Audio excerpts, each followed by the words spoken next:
یا آپ کے چھوٹے بہن بھائی ہیں، یا آپ کہیں پر کام کرتے ہیں، آپ کے کولیگس ہیں، آپ کہیں پڑھاتے ہیں، آپ کے اسٹوڈنٹس ہیں، تو آپ اس مہینے کے اندر اپنے بچوں کو، اپنے بہن بھائیوں کو، اپنے کولیگس کو اس طرح سے اس مہینے کی حرمت سمجھا سکتے ہیں کہ اگر کوئی گالی دے رہا ہے ایک دوسرے کو، کوئی غصے میں آ رہا ہے، تو آپ یہ کہیں کہ دیکھو بھائی، حرمت والا مہینہ ہے، محرم کا مہینہ ہے، حرمت والا مہینہ ہے، شہر اللہ ہے یہ، تو اس مہینے میں گالی گلوچ نہیں کرو، یا ایک دوسرے کو کے اوپر ہاتھ نہیں اٹھاؤ۔ چھوٹے بچے ہیں تو آپ انہیں، اگر وہ لڑ رہے ہیں تو انہیں آپ یہ سمجھا سکتے ہیں کہ نہیں، اس مہینے کوئی بھی لڑائی نہیں کرے گا۔ زمانہ جاہلیت میں جب لوگ جنگ و جدال سے باز آ جاتے تھے، وہ زمانہ جاہلیت کے لوگ جو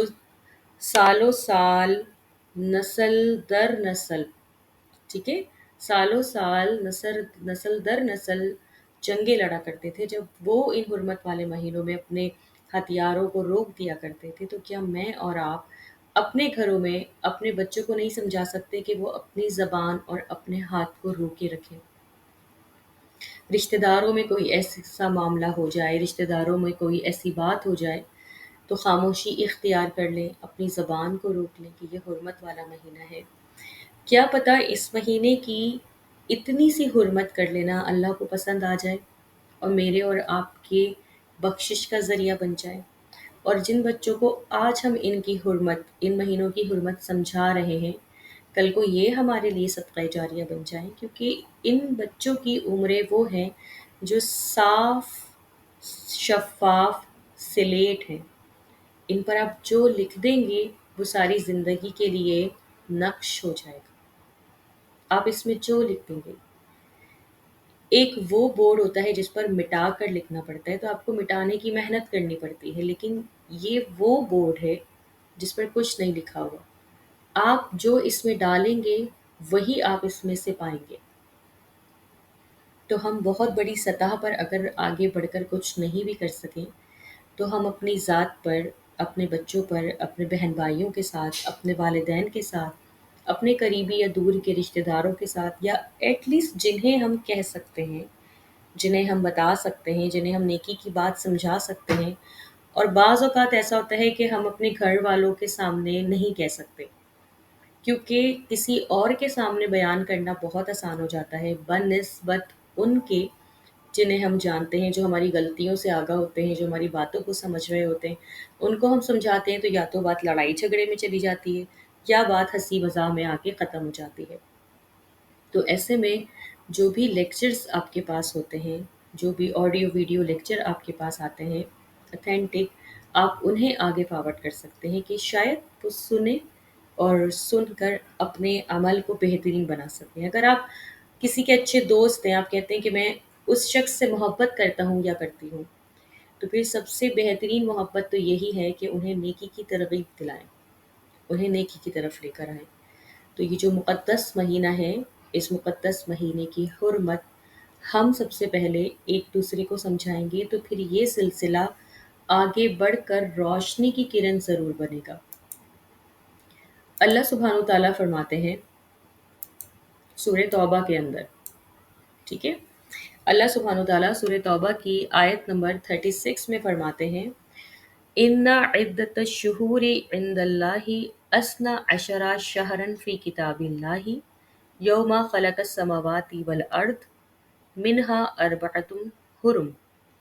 بے شک مہینوں کی تعداد اللہ کے نزدیک جس دن سے اس نے آسمانوں اور زمین کو پیدا کیا، اللہ کی کتاب میں 12 مہینے ہیں، ان میں سے 4 حرمت والے ہیں۔ یعنی یہ 4 مہینے ذوالقعدہ، ذوالحجہ، محرم اور رجب ہیں، ٹھیک، 3 مہینے ایک ساتھ ہیں اور ایک مہینہ علیحدہ ہے رجب کا، جو اسلام سے پہلے بھی حرمت والے تھے، اور اہل مکہ مہینے ہیں ذوالقعدہ، ذوالحجہ، محرم، اور جو چوتھا مہینہ ہے رجب۔ تو جو 3 مہینے ہیں اس میں حج کیا کرتے تھے، اور جو رجب کا مہینہ ہے اس میں عمرہ کیا کرتے تھے، کیونکہ ان مہینوں میں جو اہل مکہ تھے یا پھر اہل قریش تھے یا پھر آس پاس کے دوسرے قبائل، قوم اور علاقے والے تھے، وہ ان مہینوں میں جنگ و جدال بند کر دیا کرتے تھے اور امن کی ضمانت ہوتی تھی۔ تو لہٰذا ان مہینوں میں حج بھی سکون سے کر لیا جاتا تھا اور عمرہ بھی سکون سے کر لیا جاتا تھا۔ اب دیکھیں اس آیت کی تفسیر کو سمجھتے ہیں۔ بے شک مہینوں کی تعداد اللہ کے نزدیک جس دن سے اس نے آسمانوں اور زمین کو پیدا کیا، یہ جو ہے نا السماوات، یہ جمع ہے آسمان کی، ٹھیک ہے، یہ جمع ہے، اور نبی کریم صلی اللہ علیہ وسلم کی تعلیم سے ہمیں پتہ چلتا ہے یہ 7 آسمان ہیں۔ جو سب سے پہلا آسمان ہمیں نظر آتا ہے اسے آسمان دنیا کہتے ہیں، اس کے اوپر دوسرا آسمان ہے، پھر تیسرا، پھر چوتھا، پھر پانچواں، پھر چھٹا، پھر ساتواں، پھر پانی ہے، پھر اللہ کا عرش ہے اور اس پر اللہ سبحانہ و تعالیٰ مستوی ہے۔ صحیح، بالکل اسی طرح سے اللہ سبحانہ و تعالیٰ نے زمین کی بھی پیدائش کی ہے، اور جب سے آسمان اور زمین کی پیدائش کی تو مہینوں کی گنتی اللہ کے نزدیک کتنی رہی؟ 12۔ آگے اللہ سبحانہ و تعالیٰ فرماتے ہیں کہ اللہ کی کتاب میں 12 مہینے ہیں، ان میں سے 4 حرمت والے ہیں۔ جب یہاں آیت میں کہتے ہیں نا فی کتاب اللہ، یہ جو آیت کا حصہ ہے فی کتاب اللہ، اس سے مراد اللہ کی شریعت ہے، اور اللہ کی شریعت کے 2 اہم ماخذ ہیں، ایک قرآن اور دوسری سنت۔ سنت اور حدیث دونوں کا ایک ہی مقام ہے۔ سنت آپ صلی اللہ علیہ وسلم کے عمل کو کہا جاتا ہے، اور حدیث آپ صلی اللہ علیہ وسلم کے قول کو کہا جاتا ہے، اور آپ صلی اللہ علیہ وسلم کا فرمان ہو یا عمل ہو دونوں ایک برابر ہے۔ تو یہاں پر جو فی کتاب اللہ لکھا ہے تو فی کتاب اللہ سے مراد اللہ سبحانہ و تعالیٰ کی شریعت ہے، اور نبی کریم صلی اللہ علیہ وسلم پر جو شریعت نازل کی گئی اس کے 2 اہم ماخذ ہیں، ایک قرآن اور دوسرا نبی کریم صلی اللہ علیہ وسلم کی صحیح حدیث، ٹھیک ہے، جو مرفوع احادیث ہوتی ہیں جو اصول کے مطابق ہوتی ہیں اور نبی کریم صلی اللہ علیہ وسلم تک صحیح سند کے ساتھ پہنچتی ہیں، وہ احادیث شریعت کا حصہ ہوتی ہیں۔ تو ہم حدیث کے علم کے حوالے سے ایک کورس کروا رہے ہیں علم الحدیث کے نام سے الحمدللہ، جس کا ایک لیول ابھی ہمارا چل رہا ہے۔ تو جیسے یہ لیول ہمارا کمپلیٹ ہو جائے گا، دوسرا بیچ ہم اس کا اناؤنس کریں گے لیول 2 کے نام سے، اور لیول 1 کا بھی سیکنڈ بیچ جو ہے وہ اناؤنس کیا جائے گا۔ تو آپ کو اس کی تمام انفارمیشن ہمارے پیج اور ہمارے یوٹیوب چینل یا پھر ہمارا واٹس ایپ کا جو کمیونٹی گروپ ہے اس سے مل جائے گی، اور اس میں نمبر موجود ہے، آپ اس پر میسج کر کے اس کی انفارمیشن لے سکتے ہیں۔ یہاں پر بتانے کا یہ مقصد ہے کہ اب جو میں اگلی بات کر رہی ہوں اس اگلی بات کو سمجھنے کے لیے حدیث کا علم ہونا ہمارے لیے بہت ضروری ہے، کیونکہ ہم صرف اور صرف قرآن سے دین محمد صلی اللہ علیہ وسلم پر عمل نہیں کر سکتے۔ حتیٰ کہ صحابہ کرام بھی جو عربی تھے، عربی جانتے تھے، اور یہ قرآن بھی عربی میں نازل ہوتا تھا، تب بھی اس کی آیات نازل ہونے کے بعد صحابہ کرام محتاج ہوتے تھے کہ نبی کریم صلی اللہ علیہ وسلم ان آیات کا صحیح مفہوم بیان کریں، جیسے کہ حروف مقطعات ہیں، الف لام میم، ہا میم، یاسین، یہ آیات متشابہات ہیں، ان کے معنی ہم تو بالکل نہیں جانتے کیونکہ ہم عجمی ہیں، ہم عربی نہیں ہیں، لیکن جو عربی ہیں وہ بھی ان آیات کے معنی اتنے ہی نہیں جانتے جتنے میں اور آپ نہیں جانتے،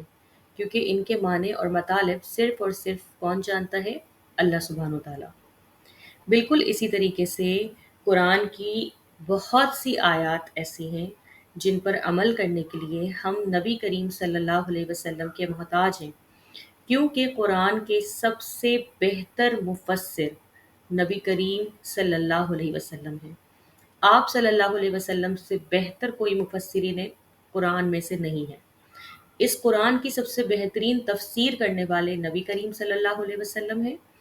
پھر نبی کریم صلی اللہ علیہ وسلم کے بعد آپ کے ڈائریکٹ اسٹوڈنٹس جنہوں نے آپ کو دیکھا، آپ کو سنا، آپ کے ساتھ سیکھا اور عمل کیا، آپ صلی اللہ علیہ وسلم کے صحابہ کرام، پھر صحابہ کرام کے اسٹوڈنٹس تابعین، ٹھیک ہے۔ تو یہ سلسلہ اس طریقے سے چلتا ہے، لیکن ہم سب سے پہلے جو قرآن کی تفسیر سیکھتے ہیں وہ سیکھتے ہیں نبی کریم صلی اللہ علیہ وسلم سے۔ تو جب یہاں پر ہے فی کتاب اللہ تو اس سے مراد اللہ کی شریعت ہے، اور شریعت قرآن اور سنت میں محفوظ ہے۔ اب آیت کے ترجمے پہ غور کریں۔ آیت کا ترجمہ ہے کہ بے شک مہینوں کی تعداد اللہ کے نزدیک جس دن سے اس نے آسمانوں اور زمین کو پیدا کیا، اللہ کی کتاب میں 12 مہینے ہیں، ان میں سے 4 حرمت والے ہیں۔ اب ہم دیکھتے ہیں پورے قرآن پاک میں ہمیں یہ حسن ترتیب نظر نہیں آتی، مطلب محرم پہلا مہینہ، دوسرا مہینہ صفر، پھر باقی کے مہینے، آخری مہینہ ذوالحجہ کا، اور پھر جو 4 حرمت والے مہینے ہیں ان کے نام، ان کی ترتیب، یہ ہمیں قرآن کے مصحف میں نظر نہیں آتی۔ لیکن اللہ تعالیٰ کہتے ہیں فی کتاب اللہ، اللہ کی شریعت میں، اللہ کی کتاب میں تو موجود ہے۔ اور ہم دیکھتے ہیں کہ نبی کریم صلی اللہ علیہ وسلم کی صحیح احادیث کے اندر یہ تمام ترتیب، ان کے نام، ان کی حرمت موجود ہے، کیونکہ احادیث رسول صلی اللہ علیہ وسلم بھی وحی الہی ہے۔ سورہ نجم کی آیت نمبر 3 اور 4 میں اللہ سبحانہ وتعالیٰ فرماتے ہیں، ترجمہ ہے کہ یہ نبی اپنی خواہش سے بات نہیں کرتے، یہ وہی بات کرتے ہیں جو ان کی طرف وحی کی جاتی ہے۔ یعنی دین کے معاملے میں نبی کریم صلی اللہ علیہ وسلم جو بھی بات کہتے ہیں وہی بات کرتے ہیں جو آپ صلی اللہ علیہ وسلم پر وحی کی جاتی ہے۔ وحی کے بغیر آپ صلی اللہ علیہ وسلم دین کے بارے میں کوئی بات نہیں کرتے تھے، بلکہ کوئی بھی مسئلہ ہوتا تھا تو آپ صلی اللہ علیہ وسلم وحی کا انتظار فرمایا کرتے تھے، اس کے بعد بات کیا کرتے تھے۔ ٹھیک ہے، تو لہٰذا فی کتاب اللہ سے مراد صرف یہ قرآن نہیں ہے، بلکہ اس قرآن کے ساتھ ساتھ آپ صلی اللہ علیہ وسلم کی وہ احادیث بھی شامل ہیں جو صحیح اور حسن سند کے ساتھ آپ صلی اللہ علیہ وسلم تک پہنچتی ہیں۔ اور وہ احادیث یاد رکھیے گا یقیناً دین کا حصہ نہیں ہے جو من گھڑت اور جھوٹی ہوتی ہیں، یعنی جو جھوٹ نبی کریم صلی اللہ علیہ وسلم پر باندھا جاتا ہے حدیث کہہ کر، وہ حدیث نہیں ہوتا، وہ جھوٹ ہی ہوتا ہے۔ اور جو بھی من گھڑت اپنی طرف سے کوئی جعلی اور بنڈل روایت پیش کی جاتی ہے اور کہا جاتا ہے کہ یہ نبی کریم صلی اللہ علیہ وسلم کا فرمان ہے، تو وہ بھی نبی کریم صلی اللہ علیہ وسلم کا فرمان نہیں ہوتا، بلکہ جو صحیح سند کے ساتھ حدیث نبی کریم صلی اللہ علیہ وسلم تک پہنچتی ہے وہی صحیح حدیث ہوتی ہے اور وہی دین کا حصہ ہوتی ہے۔ تو محدثین نے اپنی پوری زندگیاں لگائی ہیں اللہ سبحانہ تعالیٰ کی رحمت کے ساتھ کہ انہوں نے صحیح، حسن، ضعیف اور موضوع احادیث کو الگ کیا۔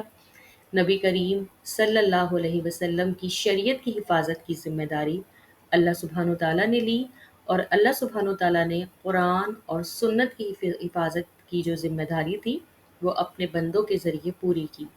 تو لہٰذا جس طرح اپنی زندگی کو بہتر بنانے کے لیے قرآن کا علم حاصل کرنا ضروری ہے، بالکل اسی طرح اس قرآن پر عمل کرنے کے لیے، اس قرآن کے ساتھ ساتھ اپنی زندگی کو بہتر بنانے کے لیے، اس قرآن کے احکامات کو، معنی مطالب کو اور بہتر انداز میں سمجھنے کے لیے مجھے اور آپ کو حدیث رسول صلی اللہ علیہ وسلم کا بھی علم ہونا بہت ضروری ہے، کیونکہ جب تک ہمیں حدیث رسول صلی اللہ علیہ وسلم کا علم نہیں ہوگا تو ہم جھوٹی، من گھڑت، جعلی اور بنڈل روایتوں کو پہچان نہیں سکیں گے۔ تو اسی لیے میں نے آپ کے سامنے ہمارے علم الحدیث کورس کے بارے میں بتایا کہ آپ ہمارے فیس بک پیج سے، یوٹیوب چینل سے، یا جو ہمارا واٹس ایپ کمیونٹی گروپ ہے، یہ 3 ہمارے ذرائع ہیں ہمارے انسٹیٹیوٹ میں پڑھنے کے لیے، آن لائن یا آن سائٹ۔ تو آپ اس میں دیکھ کر اپنے پسند کی کورسز دیکھ سکتے ہیں، پسند کر سکتے ہیں، جو بھی کرنٹ کورسز ہوں گے وہ آپ کو اس میں انفارمیشن مل جائے گی۔ اور میرا مشورہ آپ سب کو یہی ہوگا کہ ایک مرتبہ علم الحدیث کورس ضرور کریں تاکہ حدیث کی بیسک اور بنیادی جو معلومات ہیں وہ ہم سمجھ سکیں۔ ٹھیک، تو اس آیت سے ہمیں پتہ چلتا ہے کہ مہینوں کی تعداد اللہ کے نزدیک 12 ہے، اور جس میں سے 4 حرمت والے ہیں۔ اور فی کتاب اللہ سے مراد، علماء کرام بتاتے ہیں کہ فی کتاب اللہ سے مراد اللہ کی شریعت ہے، اور شریعت کے 2 اہم ماخذ ہیں، ایک قرآن اور دوسری حدیث یا سنت رسول صلی اللہ علیہ وسلم۔ ماہ محرم اسلامی سال کا ہم سب جانتے ہیں پہلا مہینہ ہے، اسے قمری مہینہ بھی کہتے ہیں پہلا، اور جو ہے ہجری مہینہ بھی کہا جاتا ہے۔ محرم کے لغوی معنی، لغوی سے مراد لغت کے اندر ممنوع، مقدس، حرام کیا گیا اور عظمت والا ہے۔ ٹھیک، محرم کا جو تلفظ ہے وہ محرم ہے، یعنی میم مضموم ہے، ہا مفتوح ہے اور را مشدد ہے۔ ٹھیک، محرم کی جمع محرمات یا محارم اور محاریم بھی آتی ہے، جبکہ اس کا جو مادہ ہے، جو روٹ ہے، وہ ہا، را اور میم ہے، یعنی حرم۔ ٹھیک ہے، حرم سے نکلا ہے یہ، اور اس کا روٹ ورڈ ہا، را اور میم ہے۔ ماہ محرم کو دور جاہلیت میں معجب بھی کہا جاتا تھا۔ ٹھیک ہے، معتمر اور معجب بھی کہا جاتا تھا، یہ اس کے کچھ نام ہیں جو اس سلائڈ پر ہمیں نظر آ رہے ہیں۔ اسی طرح محرم اور صفر دونوں کو صفرین بھی کہا جاتا ہے، یعنی محرم کو بہت سے لوگ صفر اول اور صفر کو صفر ثانی بھی کہتے ہیں، جیسے کہ ربیع الاول، ربیع الثانی، جمادی الاول، جمادی الثانی کہا جاتا ہے۔ اسی طرح سے ماہ محرم اور ماہ صفر کو صفرین بھی کہا جاتا ہے، اور ماہ محرم کو صفر اول اور ماہ صفر کو صفر ثانی۔ محرم کو شہر اللہ یعنی اللہ کا مہینہ بھی کہتے ہیں۔ عرف عام میں محرم کو محرم الحرام کہا جاتا ہے، اور بعض اہل بدعت اسے ماہ سوگ اور ماتم کا مہینہ بھی کہتے ہیں۔ تو یہ تو ہم نے دیکھ لیا کہ ماہ محرم کو صفرین کیوں کہا جاتا ہے، جیسے صفر اول اور صفر ثانی اکثر لوگ کہتے ہیں، بہت زیادہ نہیں لیکن کچھ لوگ ابھی بھی صفر اول صفر ثانی کہتے ہیں۔ اچھا جی، ماہ محرم کو شہر اللہ بھی کہا جاتا ہے، اس کی فضیلت بھی ہم آگے دیکھیں گے، اس کی فضیلت روزوں کے ساتھ خاص ہے۔ عرف عام میں محرم الحرام کہتے ہیں، اور اہل بدعت اسے ماہ سوگ اور ماتم کا مہینہ کہتے ہیں۔ تو اس ٹاپک پر بھی انشاءاللہ تعالیٰ ایک پورا الگ سے لیکچر آئے گا کہ اسے اہل بدعت ماہ سوگ اور ماتم کا مہینہ کیوں کہتے ہیں۔ تو انشاءاللہ جو ہماری آگے آنے والے لیکچرز ہوں گے اس میں ہم ان ٹاپکس کو بھی کلیئر کریں گے، کور کریں گے، اور جو بھی اس ماہ مبارک کے اندر ہمارے ہاں معاشرے کے اندر جو لوگوں کے اعمال افعال ہیں وہ بھی، اور جو اس کی خاص فضیلت ہے وہ بھی انشاءاللہ تعالی ہم پڑھیں گے۔ تو آج الحمدللہ ہماری بات اتنی ہی۔ اللہ سے دعا کرتے ہیں کہ اللہ سبحانہ وتعالیٰ میرا اور آپ کا پڑھنا پڑھانا قبول فرمائے۔ اللہ سبحانہ وتعالیٰ مجھے اور آپ کو اس بات کی توفیق دے کہ ہم جو کچھ سیکھیں اس پر عمل کریں اور آگے سکھانے والے بنیں۔ دعا میں یاد رکھیے گا، اپنا خیال رکھیے گا۔ السلام علیکم ورحمۃ اللہ وبرکاتہ۔